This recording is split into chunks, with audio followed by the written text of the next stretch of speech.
میں ایک بات پہ حیران ہوں، یار تم اپنے نبی کے خلاف ایک مولوی کی بات سن لیتے ہو، تو ایک ایسے مولوی جس کو لباس پہننے کا طریقہ نہیں آتا، اس کی بکواس پر آپ اپنے نبی کے خلاف بات سنتے ہو۔ لیکن میں حیران ہوں، اس کے بعد بھی جب لوگ پوچھتے ہیں نا کہ آپ نے سرکار کو نور کا اس کا حوالہ کہاں ہے، خدا کی قسم میں حیران ہو جاتا ہوں کہ یار ہماری اوقات ہے کہ ہم نبی کی شان پہ حوالہ مانگے؟ یار تم کہاں گمراہیت میں جا رہے ہو یار، یعنی تمہارا ایمان پھر کیا بچا؟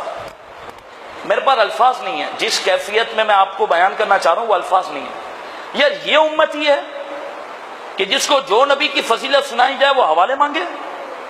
میں حوالے مانگنے کے خلاف نہیں کہہ رہا، میرے کو سمجھنا، میں کسی اور اینگل کے اندر آپ کو سمجھانا چاہ رہا ہوں۔ یار تم منہ پھٹ کر کے کہہ دیتے ہو یہ حدیث ضعیف ہے، تم سوچو تو صحیح کہ کس کی عظمت کا انکار کرتے ہو، کس کی عظمت کا تم الیاذ باللہ انکار کر کے اپنے آپ کو جہنم کا ایندھن بناتے ہو۔ ذرا تو غور کرو یار، اور آپ ایک ذہن بناؤ کہ ہمیں اپنے آقا کے خلاف کسی سے بات سننی نہیں ہے، کیونکہ اس کے خلاف بات ہو سکتی ہے جس کی فضیلت میں کوئی کمی بیشی ہو، یا جس کی شان کئی اور طریقے سے پتا چلے، لیکن جس کی فضیلت اللہ رب العالمین کے یہاں یقینی ہو، جس کی عظمت رب العالمین کی بارگاہ میں مکمل ہو، اس کے وہاں کمی کیسے ہو سکتی ہے؟ کچھ سوچ رہے ہو؟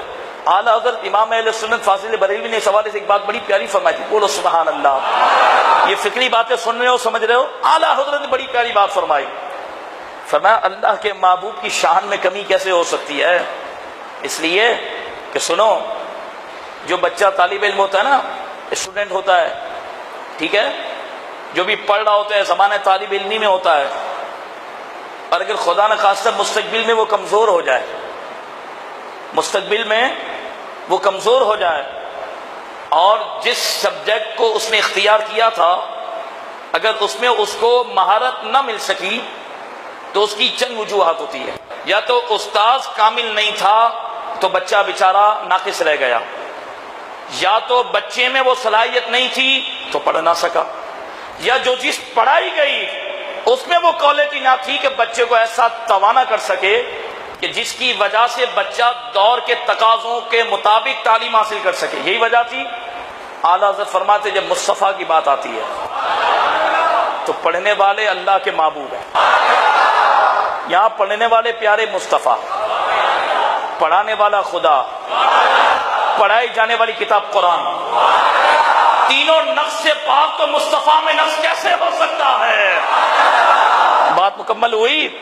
پڑھنے والے مصطفیٰ، پڑھانے والا خدا، پڑھائی جانے والی کتاب قرآن، بولو نا سبحان اللہ۔ یہ عقیدے سمجھو۔ اب 1400 سال بعد مولوی آئے 2 ٹکے کا اور 10 پیج کا رسالہ لکھ دے اور اس میں 2-4 باتیں ڈال دے کہ نبی کو یہ نہیں پتا وہ نہیں پتا، تو سنی بھاگتے بھاگتے رسالہ لے کر آئے، دیکھو یہ رسالے آج کل ہمارے علاقے میں چھپ رہے ہیں۔ میں نے کہا اس میں کیا لکھا ہوا ہے؟ کہ اس میں لکھا ہوا ہے نبی کو یہ نہیں پتا وہ نہیں پتا۔ میں نے کہا رب نے تجھے قرآن ماننے کو کہا، یہ رسالے ماننے کو کہا ہے؟ میں نے کہا رب نے تجھے صحابی کو ماننے کو کہا، یہ مولوی کو ماننے کو کہا ہے؟ رب نے تجھے کلمہ پڑھنے کا مولوی کا کہا تھا یا مصطفیٰ کا کہا تھا؟ کہاں صحیح کہہ رہے ہو؟ میں نے کہا پھر وہی مان۔ کیا مصطفیٰ کی عظمت کے لیے مولوی کا 10 پیج کا رسالہ لے گیا؟ ارے وہ بیان کرے یا نہ کرے، رب نے قرآن نے مصطفیٰ کی عظمتوں کو ذکر کر دیا ہے۔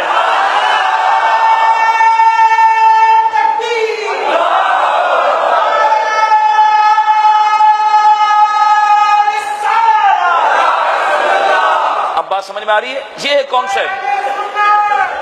اب ہماری عوام کا کیا وہ پتہ ہے، میں آپ کو بنیاد دے رہا ہوں۔ ہماری عوام کا مسئلہ یہ ہے، اب صحابی کو سمجھنا ہے تو کمینی شمینی کی کتابوں کو لے کر بیٹھا ہے، اب وہ تاریخ کی کتابیں پڑھ رہے ہیں۔ اب تاریخ ہوتی جھوٹ کا بلندہ، آپ کو پتا ہے 75% جھوٹ پر مبنی ہوتی تاریخ اکثر۔ اب اس کو لے کے بیٹھے ہوئے ہیں، اس صحابی نے اس کو یہ بولا، اس صحابی نے اس کو یہ بولا، اس نے اس کا گریباں پکڑا، اس نے اس کو یہ کیا۔ اب لوگ بولتے اڑے اچھا صحابہ ایک دوسرے سے لڑتے تھے معاذ اللہ۔ میں نے کہا کہاں لکھا ہوا ہے؟ کہا وہ کمینی کی اس کی کتاب میں پڑھا تھا۔ میں نے کہا وہ خود سب سے بڑا چور ہے، وہ خود جھوٹا اتنا بڑا آدمی ہے، تو نے اس کی کتاب پر یقین کر کے صحابی کی عظمت پر انکار کر دیا۔ ویسے تو تجھے کوئی بات کہہ دی جائے تو اس کی تصدیق کرتا ہے، اور جب صحابی کی بات آئے تو خدا کے واسطے اگر صحابہ کو پڑھنا ہے تو قرآن سے پڑھو۔ قرآن نے جب کہہ دیا کہ محمد الرسول اللہ والذین معہ اشداء علی الکفار رحماء بینہم، میرے نبی کے جتنے صحابہ ہیں کفاروں پر سخت تھے، آپس میں رحم دل تھے۔ اب تم 1000 تاریخ کی کتابیں میرے سامنے رکھو، اگر اس میں صحابہ کی گستاخی ہے تو ہمارے جوتے کی نوک پر ہے۔ کیوں؟ کہ قرآن غلط نہیں کہہ سکتا۔ قرآن کہہ رہا ہے وہ آپس میں نرم ہیں، وہ مورخ کہہ رہا ہے کہ آپس میں دشمن ہیں۔ تو میں نے کہا مولوی کی کتاب کو مار دیوار پر، قرآن کو سینے سے لگا، یہی تجھے جنت لے کر جائے گا۔ آپ کو سمجھ رہے ہو؟ اب تمہیں عظمت مصطفیٰ پڑھنی ہے، سننی ہے تو قرآن سے سنو، صحابہ کی کتابوں سے پڑھو، ان کے اقوال سے سنو۔ 1400 سال کے مولوی کی سننے کی حاجت نہیں ہے۔ اور سنو، تمہیں اسلام اور شریعت یہی سکھاتی ہے کہ تم کسی سے سن کر مصطفیٰ کو نہ مانو، بلکہ تم جانچو کہ جو مصطفیٰ کا عاشق ہے میں اس کو مانوں گا۔ یہ سمجھنا ہے۔